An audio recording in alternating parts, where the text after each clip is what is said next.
ఎందుకంటే బిడ్డ కనపడకుండా పోతే ఆ తల్లి బాధేంటో బిడ్డలు లేని వాళ్ళకి అర్థం కాదు కదా.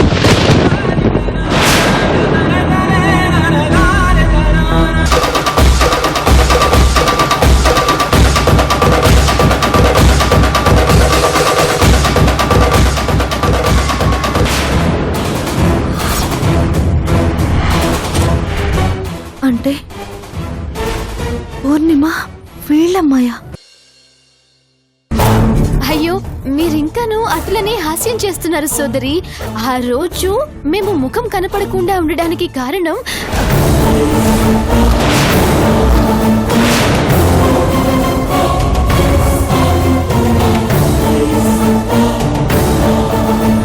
నిజం చెప్పు, నిజం మాత్రమే చెప్పు.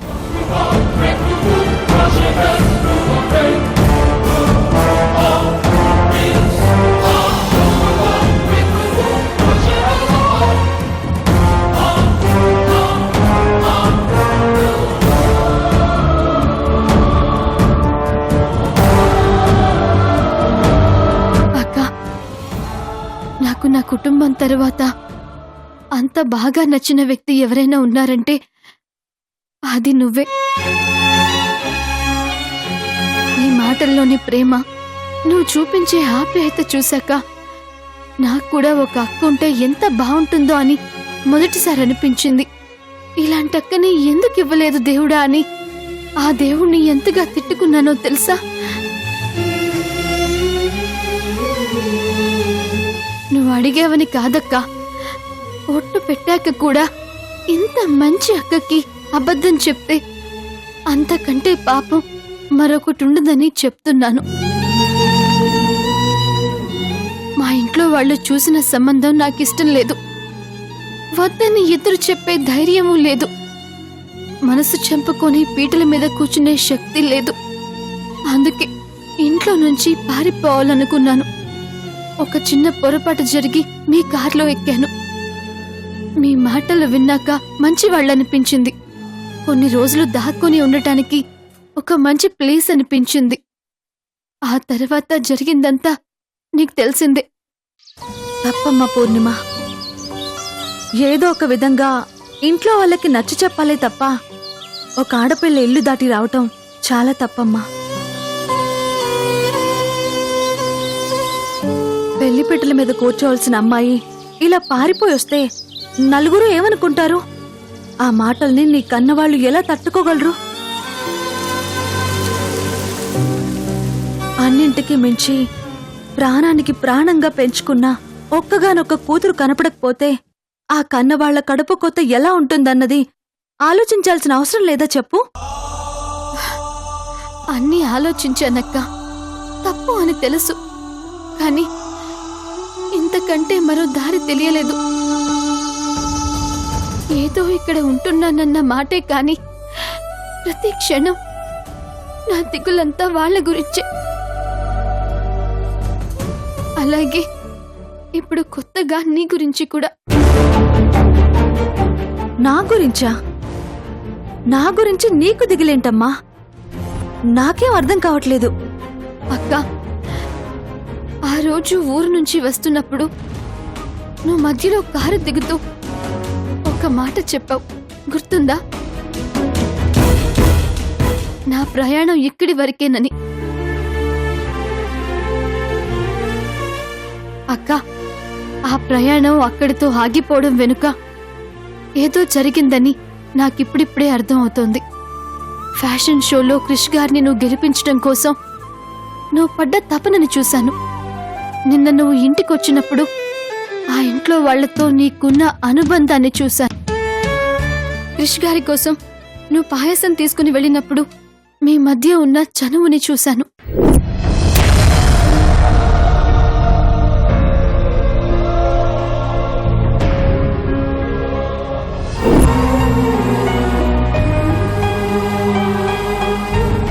చెప్పక్క, వీటన్నిటికీ కారణమైన నీ కథేంటో చెప్పు. భలేదానివి పూర్ణిమ, అలాంటిదేం లేదు. నువ్వు అనవసరంగా ఏదేదో ఊహించుకుంటున్నావు.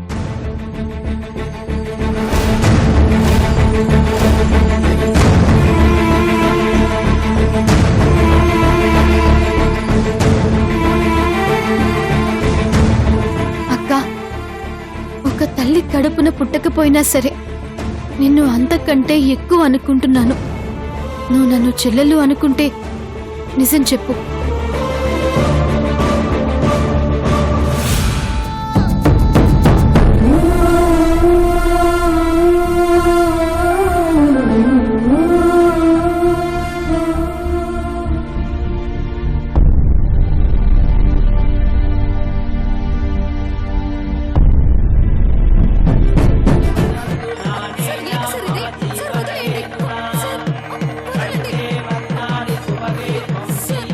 అంటే నాకెంత ఇష్టమో ఎన్ని రోజుల నుంచి నేను ఆరాధిస్తున్నానో చెప్పడానికి కొంచెం టెన్షన్గానే ఉంటుంది కదా.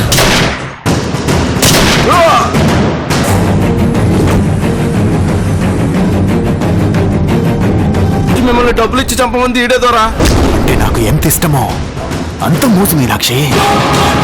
నీ మీద మోజు తీర్చుకునే రోజు ఎప్పుడెప్పుడు వస్తుందా అని ఎదురు చూస్తున్నాను.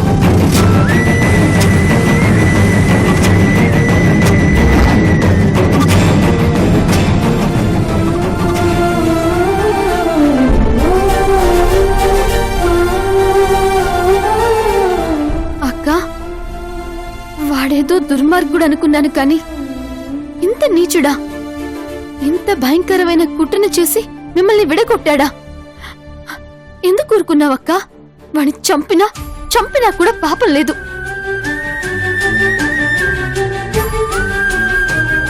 అక్క, నువ్విలా సైలెంట్ గా ఉంటే కుదరదు. పద, ఈ విషయాన్ని ఇప్పుడే ఇంట్లో చెప్పేసి వాడంతా తేలుద్దాం. పద. ఆ ప్రయత్నం కూడా అయిపోయింది పూర్ణిమ. ఆయన మనసు నిండా ద్వేషం నింపాడు. ప్రస్తుతం ఏం చెప్పినా ఆయన నమ్మే పరిస్థితుల్లో లేరు. సరేనక్క, క్రిష్ గారు నమ్మకపోతే నమ్మకపోయారు. మీ అత్తయ్య గారికి చెప్దాం. పద, ఆవిడే వాడికి 4 తగిలించి బయటికి తరిమేస్తుంది. చెప్పే పరిస్థితులే ఉంటే ఈ పాటికి ఎప్పుడూ చెప్పేసుండేదాన్ని కదా.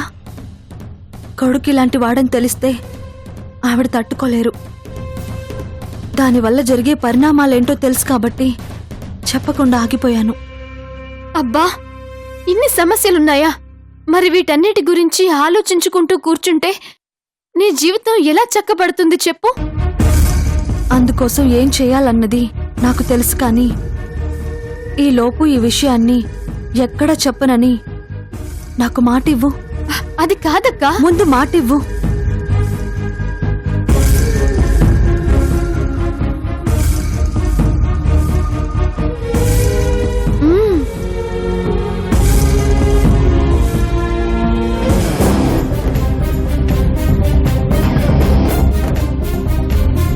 ఏంటక్కా నువ్వు ఒట్టుతో కట్టి పడేశావు?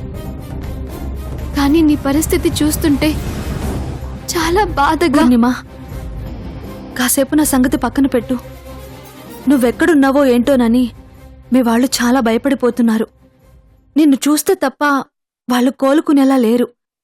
అందుకే వాళ్ళని ఇక్కడికి రమ్మని చెప్పాను.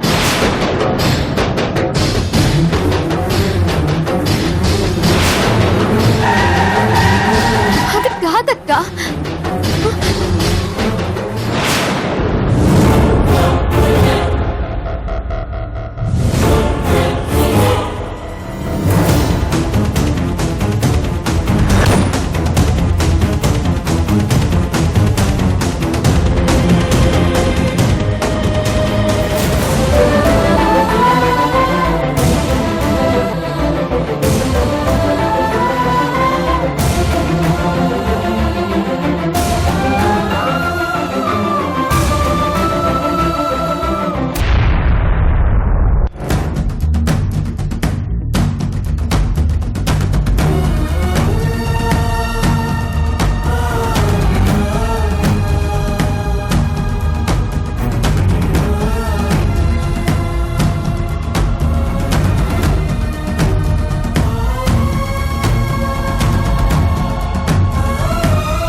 ఉన్నారు నాన్న.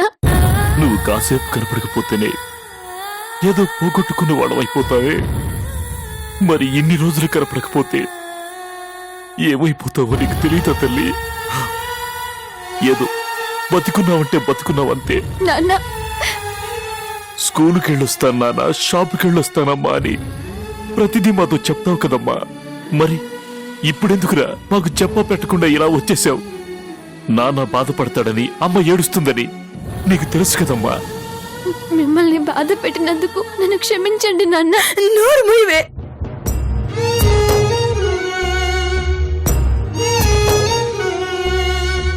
ఇంకొక మాట నోట్లోంచి బయటకు వచ్చిందంటే చెప్ప పగలు కొట్టేస్తాను.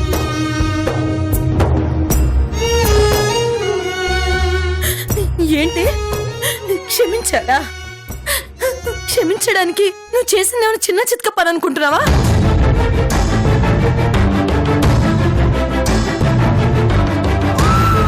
కొన్నేళ్ల నుంచి కాపాడుకుంటూ వస్తున్న పరువునంతా గోదాట్లో కల్పేశావు కదే. అప్పటికి నీకు దండం పెట్టి మరీ చెప్పాను, పిల్లలు పుడుతూ వాళ్ళు ఏడుస్తారు, పెళ్ళిడికి వచ్చి కన్న వాళ్ళు ఏడిపిస్తారంటారు. దయచేసి మాకు అలాంటి పరిస్థితి తీసుకురాకే అని. కానీ నువ్వు మమ్మల్ని అలాగే ఏడిపించేశావు.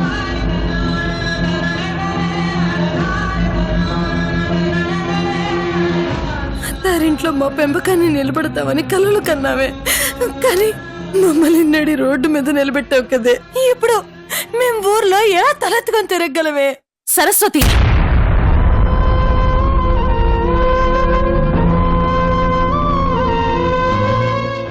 ఎక్కడ ఏం మాట్లాడాలో తెలీదా నీకు?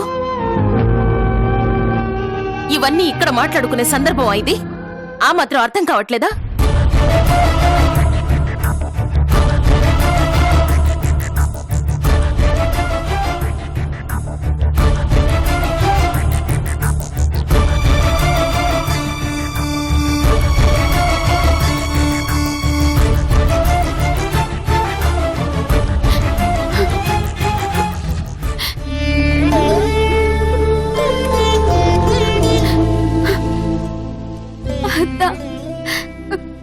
నువ్వంటే ఎంత ఇష్టమో అంతే భయం. నీ కళ్ళల్లోకి చూడాలంటే భయం వేస్తుంది. సారీ అత్త, నన్ను క్షమించు ప్లీజ్.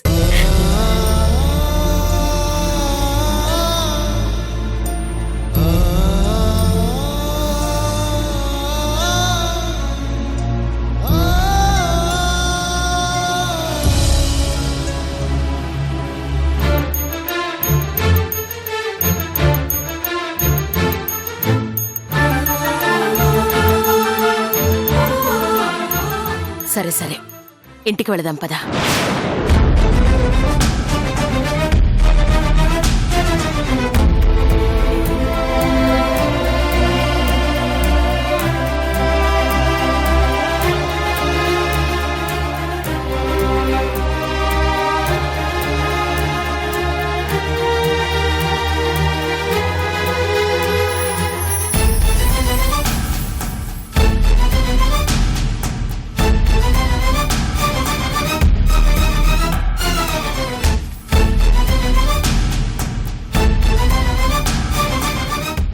తల్లి, ఎందుకు భయపడుతున్నావురా?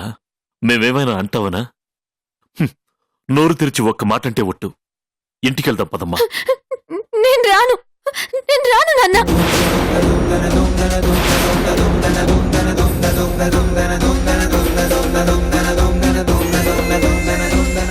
పూర్ణిమ, ఏమీ అనవని చెప్తున్నాం కదా, ఇంటికెళ్దాం పదా.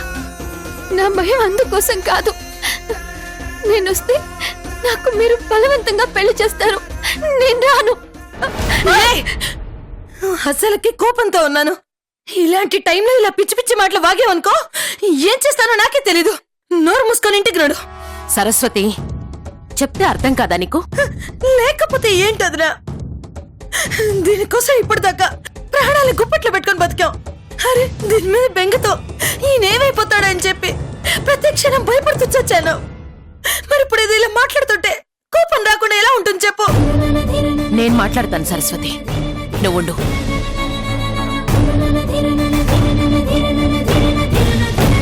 చూడమ్మా పూర్ణిమ, నువ్వు భయపడుతున్నట్టు ఏమీ జరగదు. అసలు నువ్వు ఊరు వెళ్లాల్సిన అవసరం కూడా లేదు. ఇక్కడ నాతోనే ఉందో గాని, సరేనా? ఇంటికి వెళదాం పద. లేదత్తా, నేను రాను. తల్లి, ఏంట్రా ఇది? నీకు నచ్చిన పని ఏమి చేయమని చెప్తున్నా కదా. మా మాట నమ్మమ్మా, వెళ్దాం పదా. అది కాదు నాన్న. పూర్ణిమ, ఈ విషయం గురించి ఇక్కడ ఇంతసేపు మాట్లాడుకోవడం పద్ధతి కాదు. ఫస్ట్ ఇంటికి వెళదాం పద. నేను రాను. రానంటే రాను. ఇలా బలవంతం చేసి తీసుకెళ్తానంటే ఆత్మహత్య చేసుకుని చచ్చిపోతానంతే.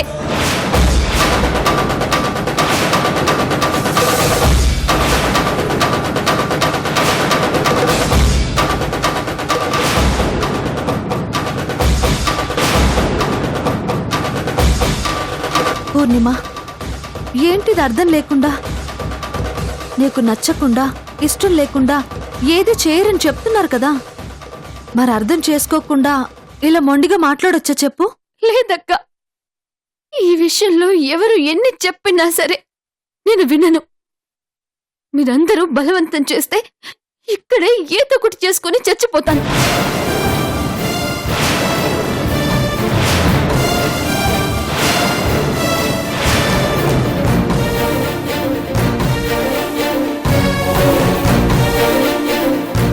పూర్ణిమ, నా మాట విను. నువ్వు భయపడుతున్నట్టు ఏమీ జరగదు. ఒకవేళ అలాంటి పరిస్థితి గనుకొస్తే నేను మాట్లాడతాను, సరేనా? చూడు అందరూ ఎంత బాధపడుతున్నారో. ఇంకేం మాట్లాడకుండా ఇంటికి వెళ్ళు. వెళ్ళమ్మా, వెళ్ళు. ఇంటికెళ్ళు. పూర్ణిమ, ఇంటికి వెళ్దాం పద. పూర్ణిమ, పదరా. అయ్యో దేవుడా, వెళ్ళనని చెప్తుంటే వినిపించుకోరేంటి? ఎందుకు ఎందుకు నన్ను ఫోర్స్ చేసి చంపుతారు? ఉండబట్టే కదా, నేను బతికుండబట్టే కదా.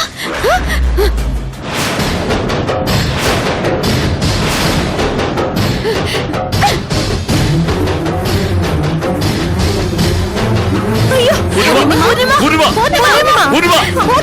పూర్ణిమ, ఆగమ్మా, పూర్ణిమ, ఆగు. అమ్మా, పూర్ణిమ! పూర్ణిమ, అమ్మా!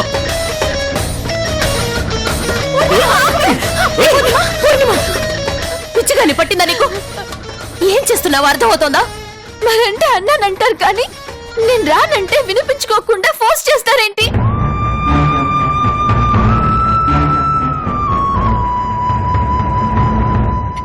ఎందుకే ఈ వయసులో మాకు మనశ్శాంతి లేకుండా చేస్తావు? ఇలా ప్రతి క్షణం బాధ పెట్టి చంపే బదులు కాస్త విషయం ఇచ్చి చంపేవే.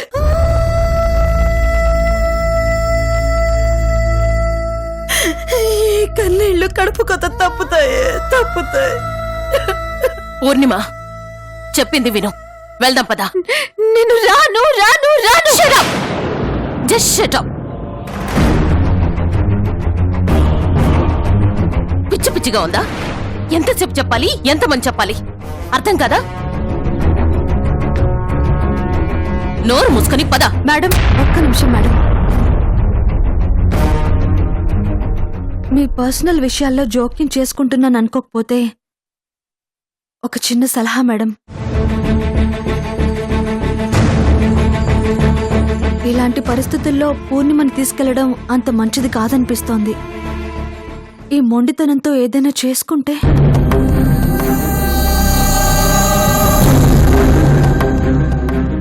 అలాగని ఎలా వదిలేస్తామమ్మా? ఎక్కడ వదిలేస్తాం? అది కాదు పిన్ని, ఇప్పుడు ఎక్కడైతే ఉంటుందో అక్కడే కొన్ని రోజులు ఉండనిద్దాం పిన్ని. ఈ భయం తగ్గాక మెల్లిగా సర్ది చెప్పి ఇంటికి తీసుకురావచ్చు. ఏమంటారు? ఇలాంటి పరిస్థితుల్లో ఏం మాట్లాడాలో అర్థం కావట్లేదమ్మా. వాళ్ళెవరో తెలీదు. పెళ్ళిడికొచ్చిన పిల్లని అలా పరాయి వాళ్ళ ఇంట్లో ఎలా ఉంచగలమమ్మా? పిన్ని, ఆ ఇంట్లో వాళ్ళ గురించి నాకు బాగా తెలుసు. వాళ్ళు చాలా మంచివాళ్ళు. పూర్ణిమని వాళ్ళ సొంత బిడ్డ కంటే ఎక్కువ ప్రేమగా జాగ్రత్తగా చూసుకుంటారు. ఈ విషయంలో మీరు భయపడాల్సిన అవసరం అస్సలు లేదు. నేను హామీ ఇస్తున్నాను.